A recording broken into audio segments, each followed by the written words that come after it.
Welcome, you're on the Fringe Show. I'm your host, Tatiana Zalan, and I go live every Friday, 2 p.m. Dubai time. The Fringe helps you to navigate the rapidly changing world and increase the odds of your success.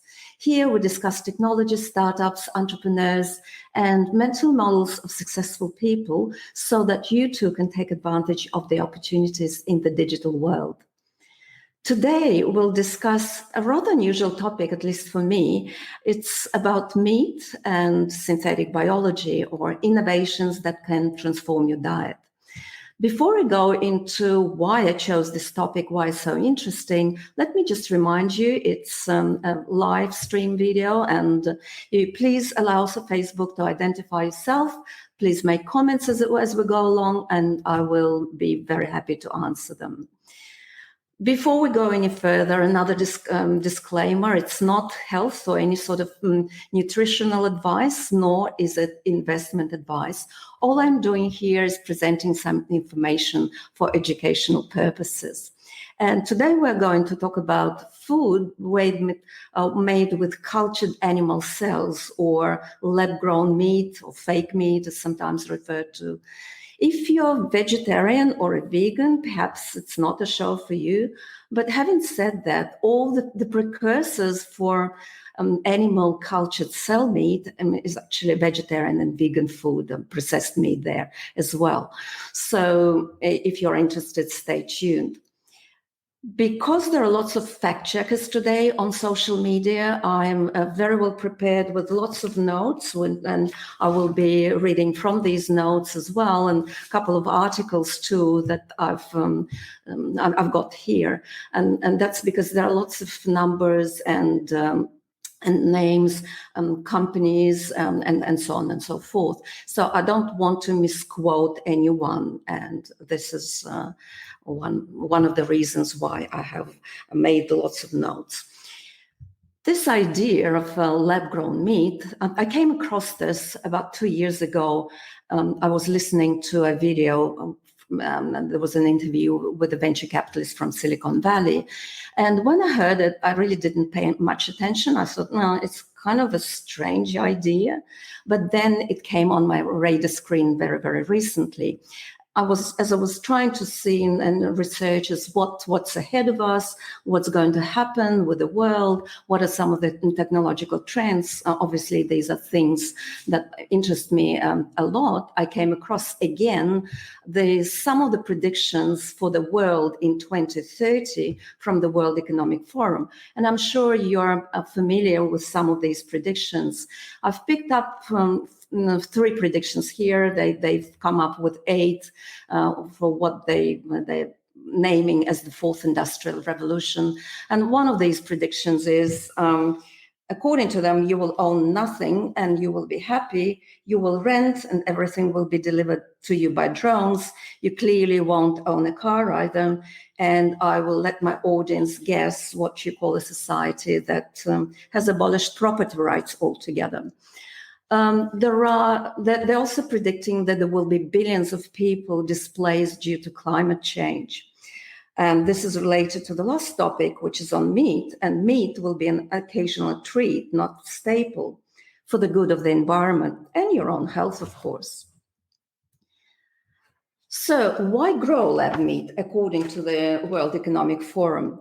They're saying that the demand for meat has tripled since 1970, and meat and dairy are now responsible for 14.5% of greenhouse emissions. Obviously, this kind of technology consumes less water. We don't need any antibiotics. They recently launched an initiative, and it's an organization as well, which is affiliated with the WEF, called Uplink. And that's launched a competition to find sources of protein to satisfy tomorrow's consumer. This is what they're saying. We need to nutritiously feed a growing population within planetary boundaries. A systemic change is needed and innovation is key. Well, clearly, who would deny that? Yes, innovation is always key to technological progress.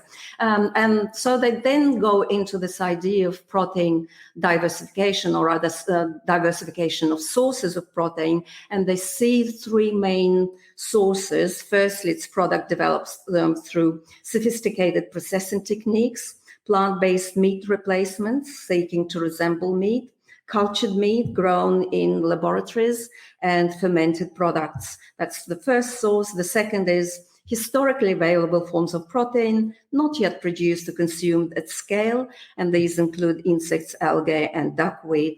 In case you wonder what duckweed is also called water lentils. It's something that grows in water. Traditional plant-based varieties, that's number three, can be bred for high protein content, pulses or high protein grains such as millet.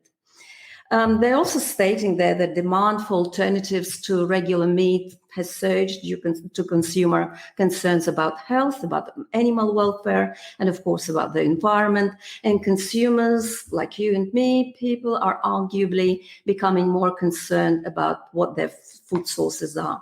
And according to Barclays, that's a bank, the market for meat alternatives could be worth 140 billion within next decade, or about 10% of the 1.4 trillion global meat industry. So that's the potential that they see, the World Economic Forum sees for this cultured animal cells meat. Now, you probably would be wondering, well, what is lab-grown meat and how it is produced? And the FDA, the Food and Drug Administration in the US, has produced a document which explains how it's made. And they call this document, it's all in the public domain, you can check it out, Food Made with Cultured Animal Cells, and they outline 4 steps. So the first step is they extract cells from a tissue sample of an animal, they select some of the cells, screen them, and grow them to make a bank of cells to grow for later use. Then on step 2, a small number of cells are taken from the cell bank and placed in a large sealed vessel that supports growth and cells multiplication by supplying appropriate nutrients and other factors. In step 3, once the cells have multiplied into billions and trillions, they add additional factors such as protein growth factors, new surfaces for cell attachment, and additional nutrients which are added to the controlled environment. And this enables the cells to differentiate into various cell types. Our cells, human cells, do have different types. And so they're trying to animal cells as well, and they're trying to replicate that. So these various cell types assume characteristics either of muscle or fat or connective tissue. And in the end, once the cells have differentiated into this desired type, the cellular material can be harvested from the controlled environment and prepared using conventional food processing and packaging methods. At the time when they released this document, and it's in June 2020, they are saying that there are no food products made from cultured animal cells in the US market, and manufacturers are generally working on scaling this up. Well, that's no longer the case, actually, that there are companies that have applied for FDA registration, and they are now starting to scale up their production in the US. So in 2022, you can expect some meat to appear in the US. What I would like to maybe spend a few minutes on is the chronology of relevant events, and that's the chronology of some of these companies and the funding behind them. This is courtesy of Corey's, it's a website called Corey's Digs, and he's done some research, and I've also verified some of the facts and also updated a few numbers as far as funding goes in particular, because some of these companies have gone public or are about to go public, and their valuation have increased certainly, and also the amount of funding. So it all began in 2001 when NASA scientists and Dutch universities began developing the technology for growing lab-grown meat. And in 2005, the University of Maryland announced working grown meat in incubators by utilizing stem cells from a live animal. In 2009, Beyond Meat, which is a very well-known and quite a pretty significant company, was founded in California. They developed plant-based substitutes for meat, and that created quite a trend. And Beyond Meat has received a lot of attention. It's been very well funded by Tyson Foods, Bill Gates, Twitter co-founders Bill Stone and Evan Williams, Leonardo DiCaprio, other ventures, Great Point Ventures, Kleiner Perkins, and many other funders. And the total funding, according to Crunchbase, that they received, and I hope I'm right here, is $122 million. In 2011, another company, big company now, was established, and that's called Impossible Foods, again in California. They also develop plant-based meat products, and they've also received funding from Bill Gates, Google Ventures, Cellular Ventures, Viking Global Investors, UBS, Hong Kong billionaire Li Ka-shing, Temasek, that's a Singaporean venture fund, and others. In 2020, Burger King rolled out all the Impossible croissants, and now that was followed by Starbucks, and they have Impossible breakfast sandwich in all their locations all over the globe. They raised an enormous amount of money, over $1.6 billion, according to Crunchbase. In 2011 as well, there was another company that was founded, Eat Just. It's called, sometimes referred to as Just. It was founded again in California, and they produce plant-based alternatives to conventionally produced egg products. So they're into eggs. And they received initial funding from Cellular Ventures, Salesforce CEO Mark Benioff, Facebook's co-founder, Hong Kong billionaire Li Ka-shing, Founders Fund, Yahoo's founder Jerry Yang, and so on. They also have a subsidiary which is called Good Meat, and that produces lab-grown meat. And some of the investors include Bill Gates, Richard Branson, Elon Musk's brother Kimball Musk, Tyson Foods, Cargill, SoftBank, and Peter Thiel. And they became a unicorn in 2016, and that means they surpassed $1 billion valuation. And today they're apparently going for, or planning to go for, an IPO at a valuation of $3 billion. That's their current valuation. In total in funding, they received $206 million. Further on in 2018, it's not just the American companies, Californian companies in the Silicon Valley that were interested in growing that kind of meat, but also companies all over the globe, including in Israel. Future Meats Technologies was founded in 2018, and it received funding from Tyson Foods, ADM, and other investors. The FDA published their famous, or the paper that I talked about, Food Made with Cultured Animal Cells, that happened in 2020. And they highlighted there that that's an emerging area of food science and is expected to be ready for market in the not so distant future. In 2015, another prominent company was established called Memphis Meat. It's again a Silicon Valley company. And interestingly enough, that's kind of a milestone, I would say. In April 2021, Singapore became the first country to offer lab-grown meat through their home delivery platform, Food Panda. Eat Just partnered with them through their subsidiary, Good Meat, and they intend to take this model global, where delivery hero brands will whenever delivery hero brands operate.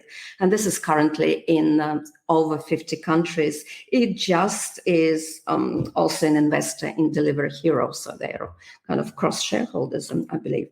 And in June 2021, it was announced that this Future Meat Technologies, the Israeli companies, was in its approval process with regulatory agencies in the US of its production facility in multiple territories, and they plan to scale their production and launch their products in the US in 2022. And they're saying that that's the world's first industrial cultured meat facility. But there are, of course, several others that are coming up. What do they produce? They produce cultured kind of chicken, pork, lamb, and beef is coming just around the corner. They claim, that's according to their own documents, that its process will generate 80% less greenhouse emissions, use 99% less land, and 96% less fresh water than traditional meat production. Now, the founder of the company, Namies, also has patents pending in the US, China, and Europe for growing cells in vitro.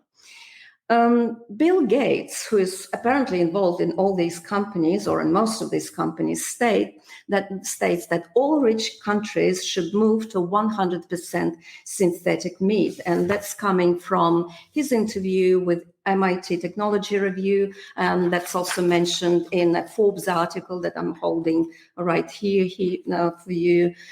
So he wants all rich countries to move to 100% synthetic meat.